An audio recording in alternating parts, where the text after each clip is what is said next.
Over the past couple of weeks, I've heard a resounding theme from so many people across this world that have come to a collective experience of saying that they're tired. They are tired of feeling the way that they're feeling and not seeing a change or result.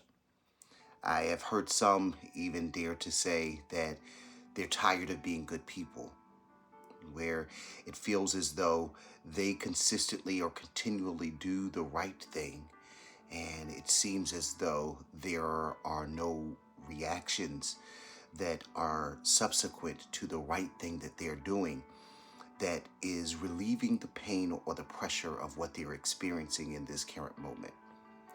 And today it is to those individuals that I would love to speak to.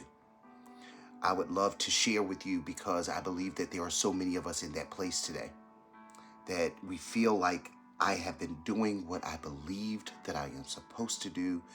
I have been saying what I believed I am supposed to say. And it seems as though there still is this space or this moment where my dreams have not come into reality. Or there is this place where I'm being and doing the right thing on my job. I'm being and doing the right thing in my family. I am being and doing the right thing in my relationships. And it seems that for some reason or another, I'm getting the bad end of the stick. And I don't want to take away from that feeling because that is a feeling and an emotion that I think is necessary for us to process through. But I want to take a few moments and I want to explain to you the why. And I also want to help you to understand that even in this place, there is a necessity for us to go through this place. Over this period of time that I have been hearing these comments, there is one particular word or one particular phrase that I continuously hear over and over again. And it is about the voice crying out in the wilderness. And when I dissected wilderness and I looked up what it meant untouched, uncultivated, left abandoned. And we could also say that it was that no one turned back to see if it was okay. And I am pretty sure that many of us have sat in that place today where there is something or someone or some place in our life that we have been uncultivated, untouched, and abandoned, and no one has even turned back to see after they left us, they uncultivated us. They've never even checked back to see, were we okay? That's what the wilderness represents. A place that is untouched, uncultivated, a place where you have been left destitute without any form of help. This is where that feeling of I'm tired comes from, in this wilderness. And there's so many of us across this world right now in some place, some place in our lives that we are experiencing this experience. But there is one scripture that I really want to read for us today that kind of speaks to this place. And it's in Isaiah chapter 40, verse number 1. It says, "Comfort, comfort my people, says your God. Speak tenderly to Jerusalem and proclaim to her that her service has been completed, that her sin has been paid for, and she has received from the Lord's hand double for all of her sins. A voice of one calling out in the wilderness, the way of the Lord maketh straight in the desert, and a highway for our God. Every valley shall be raised up, and every mountain and hill shall be made low, and the rough ground shall become level. The rugged places shall be a plain. And the glory of the Lord shall be revealed, and the people will see together, for the mouth of the Lord has spoken." This scripture helps us to understand that there is associated a wilderness with a voice that is cultivated. I know that many of us do not want to hear when we are in trouble that it was necessary for us to go through that trouble. But I want to point out to us the idea that many are the afflictions of the righteous, but out of them God shall deliver them out of them all. Many are the afflictions. So if you're in that place today where you feel as though you've been in a wilderness and you have gone through some unfair circumstances, some unfair situations, some things that it seems should have gone the other way, maybe you consistently and continually are doing the right thing, believing for things to happen, and it seems like things have been on ice, they've been on pause. Those are the individuals today that there is a voice that has been cultivating inside of you. It is much like the analogy of going to the gym, and we learn to build muscle, we learn to grow when we go through muscle resistance or muscle training, where the muscles that are there left in a dilapidated state or in a weak state, that it takes friction, it takes pressure in order to grow them. It takes pressure in order to build them. But then there is a promise to each of us by looking at other individuals that have grown, that have developed. There is a promise to us that if we continue to work on that group, it too will become strong. And in some cases, stronger than maybe other muscles that are not being focused on.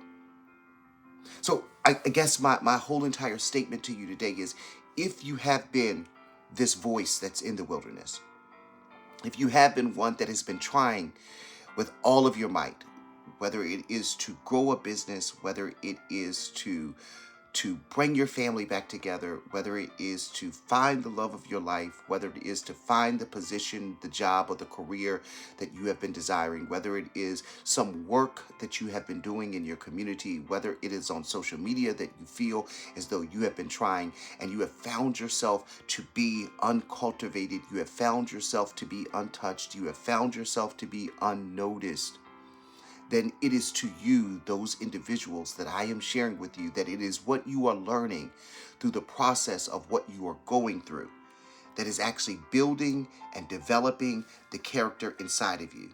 Rejection is a test of your loyalty. It's a test of your loyalty to the thing that you are going after. And I know that sometimes we would like to consider, well, I have been loyal to people that have not been loyal to me. It's not the people that your loyalty is driven towards, but rather the idea of what you were trying to find within those people, those places, and those things. It might not be the person, but it's the idea that there is love for you. It might not be the position at your job and at your company that you're working for, but that position is there for you. It might not be that one family member that you have been going after, but the idea that love and that unity, that it is there for you. Rejection from those things is only a test of your loyalty to believe that those things still exist. Why else would you go through massive hurts in relationships, massive breakups, and feel this sense of excruciating pain, hurt, and shame? But yet deep down inside of your heart, there is this little ember that there is a possibility of love for you. You have loyalty towards the idea. You have loyalty towards the premise that it is possible and that there is a hope and desire and a will for God to do it for you.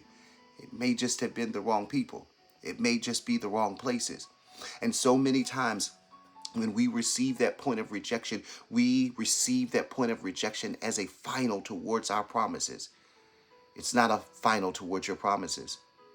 You can go for one bank for a loan and get rejected from that one bank for a loan, and then you can turn around and go to another bank right after that, and you can be approved. It just simply means that that one bank that you were going towards, that was not the place that it was supposed to happen in, but there was one that was divinely orchestrated just for you. You can go through a relationship and one person can treat you horribly.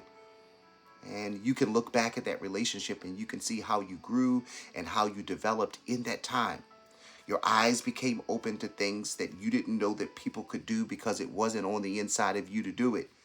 And then God prepares you by letting you see wait a minute, I grew, I developed during that time. And while it may be easy for one to look at it from a pessimistic view or a victim like mentality to say, why do bad things keep happening to me? Another that has learned their voice in the wilderness would simply say, I understand why that had to happen. And it didn't happen to me, it happened for me. It developed me and it pushed me. So, this message today is for someone who has developed your voice in the wilderness. You've gone through seasons where it feels like it's not happening and it isn't happening, and you feel as though maybe it won't happen. This is the reminder today that yes, it absolutely will happen. God just had to close the doors of the ways that you were going after to reveal to you and to show you that that's not what I had for you, but I still have it for you. That's the reason why the ember would never die. That's the reason why, even in your tired state, you're still feeling like, I believe that it can happen for me because it will. Maybe it's a friend, maybe it's a partner, maybe it's a lover, maybe it's a confidant, one that you have tried to pour out your energy and your love to, and in return, you did not receive the same back. God saw every one of your efforts, everything that you poured out. It was a test of your loyalty, of your kindness. It was a test of your love, a test of your ability to be able to care for and to love and to support. Those skills were developed so that when you step into this season that you are walking in now, that there will be a natural flow. And that every single seed that you have sown, every single thing that you have given will come back to you in abundance from the space that He has prepared for you. That if you have shown love and been rejected, that love has been sown as a seed that will come back to you. It will come back to you in the season that you walk into the right door. And when you walk into that right door, an overwhelming abundance of everything you have sown out will suddenly rush back into your hand. Rejection is sometimes just as simple as not receiving back the same energy with the same capacity in which you've given out. I'm not saying the same energy back because everybody can't do what you do, but with the same capacity. Sometimes that's what rejection seems like. But that rejection was honestly and wholly and totally for you redirection. Your voice in the wilderness has been cultivated. And this is the season and the time where you use what God has given you. This is the season where your businesses will begin to birth because they were cultivated in the wilderness. Your voice is beginning to cry out. This is the season where, whether it's on social media and you have endured and you have been trying, that the voice in the wilderness will begin to cry out and make everything straight. You have something on the inside of you that could not be exterminated by the things that you have endured. You have something on the inside of you that could not be put out by the little trials that came your way. Again, many are the afflictions of the righteous, but God delivers them out of them all. Your voice is crying from the wilderness, and a way is being made straight just for you. I want you to believe. I want you to stand still. And I want you to know that this too, this right now, the season that you feel like giving up the most, is a season that you need to hold just a little bit tighter, because there's something on the other side of this. I want to thank each and every one of you.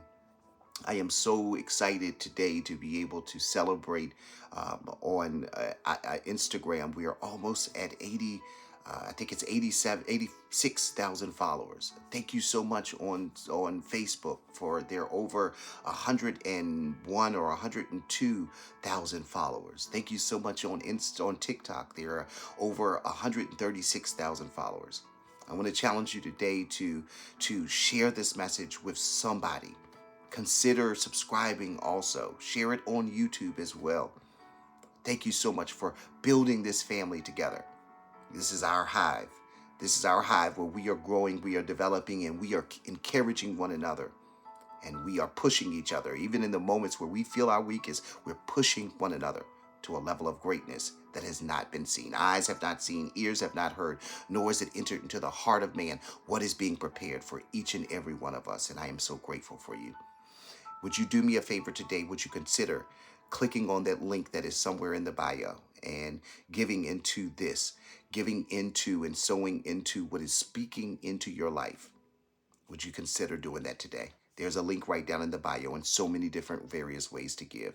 And I want to thank you today in advance for each and every one of you that would think it not robbery to actually sow back into something that is speaking into you.